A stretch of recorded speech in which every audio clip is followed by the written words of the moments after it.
బసా fish curry ఎప్పుడు చేసుకునే regular fish curry కాకుండా ఇలా ఒక్కసారి డిఫరెంట్గా ట్రై చేసి చూడండి. చాలా అంటే చాలా రుచిగా ఉంటుంది.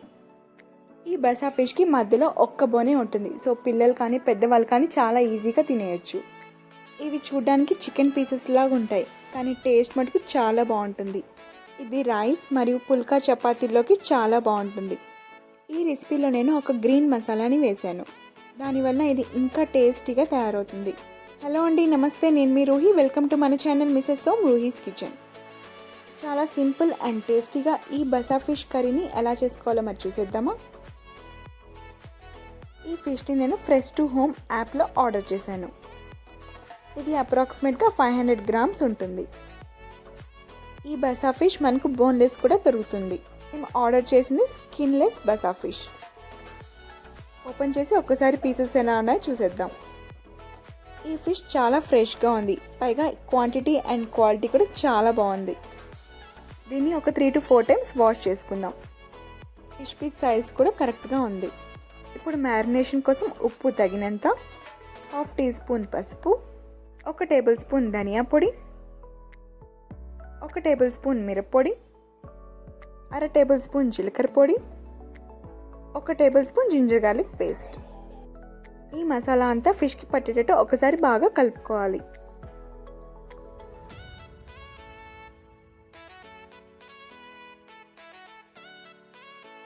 ఇప్పుడు మూత పెట్టి ఒక 10 to 15 మినిట్స్ దీన్ని పక్కన ఉంచుకుందాం. ఒక ఫ్రై ప్యాన్లో 1 లేదా 2 టేబుల్ స్పూన్ల ఆయిల్ని వేసుకొని దాంట్లో మనం ఆల్రెడీ మ్యారినేట్ చేసి పెట్టుకున్న ఫిష్ పీసెస్ని వేసుకోవాలి. ఇవి 2 సైడ్స్ కొంచెం లైట్గా ఫ్రై చేసుకోవాలి. బోన్లెస్ ఫిష్ రెసిపీ మీకు కావాలనుకుంటే కింద డిస్క్రిప్షన్ బాక్స్లో లింక్ ఉంది, దాన్ని ప్రెస్ చేయండి. ఫిష్ పీసెస్ కొంచెం పెద్దగా ఉండడం వల్ల నేను అన్ని వైపులా లైట్గా ఫ్రై చేసుకున్నాను.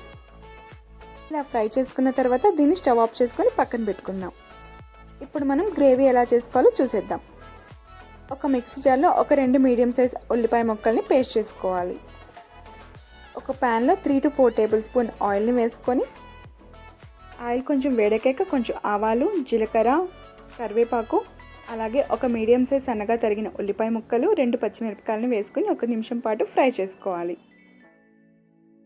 ఉల్లిపాయ ముక్కలు లైట్ బ్రౌన్ వచ్చాక ముందుగా మనం చేసి పెట్టుకున్న ఆనియన్ పేస్ట్ని వేసుకోవాలి. ఈ ఆనియన్ పేస్ట్ కూడా లైట్ బ్రౌన్ వచ్చేంత వరకు ఫ్రై చేసుకోవాలి. ఇప్పుడు ఒక మిక్సీ జార్లో 3 మీడియం సైజ్ టమాటో ముక్కల్ని పేస్ట్ చేసుకుందాం. ఇలా పేస్ట్ చేసుకున్న తర్వాత దీన్ని గ్రేవీలోకి యాడ్ చేసుకుందాం. ఇప్పుడు దీంట్లో 1/2 టేబుల్ స్పూన్ పసుపు, 1 టేబుల్ స్పూన్ మిరప్పొడి, 2 టేబుల్ స్పూన్ల ధనియా పొడి, 1 టేబుల్ స్పూన్ జీలకర్ర పొడి.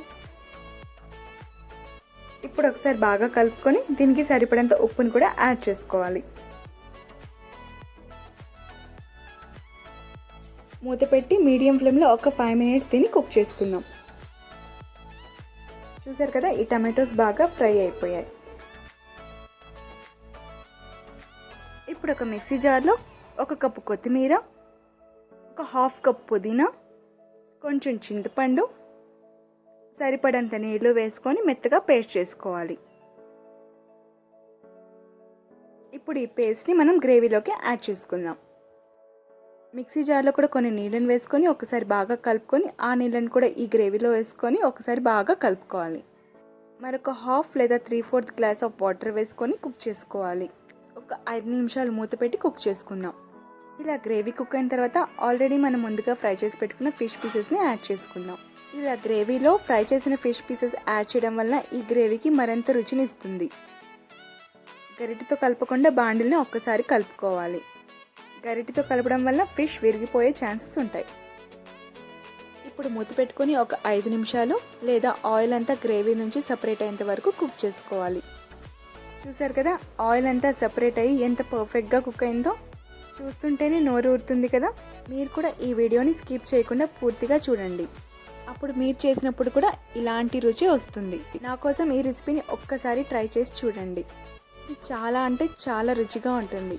ఈ వీడియోని ఇంగ్లీష్లో వినాలనుకుంటే కింద డిస్క్రిప్షన్ బాక్స్లో లింక్ ఉంది, దాన్ని ప్రెస్ చేయండి. ఈ రెసిపీని మీరు ట్రై చేసి మీకు ఎలా కుదిరిందో కమెంట్ సెక్షన్లో తెలపగలరు. అండ్ ఫైనల్గా పైన కొంచెం కొత్తిమీరతో డెకరేట్ చేసుకోవాలి. ఈ రెసిపీ మీకు నచ్చినట్లయితే లైక్ చేయండి, అలాగే మీ ఫ్రెండ్స్ అండ్ రిలేటివ్స్కి షేర్ చేయండి.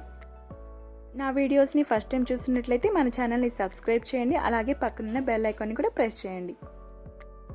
మరొక మంచి టేస్టీ రెసిపీతో మళ్ళీ కలుస్తాను. అంతవరకు ఉంటానండి. బాయ్.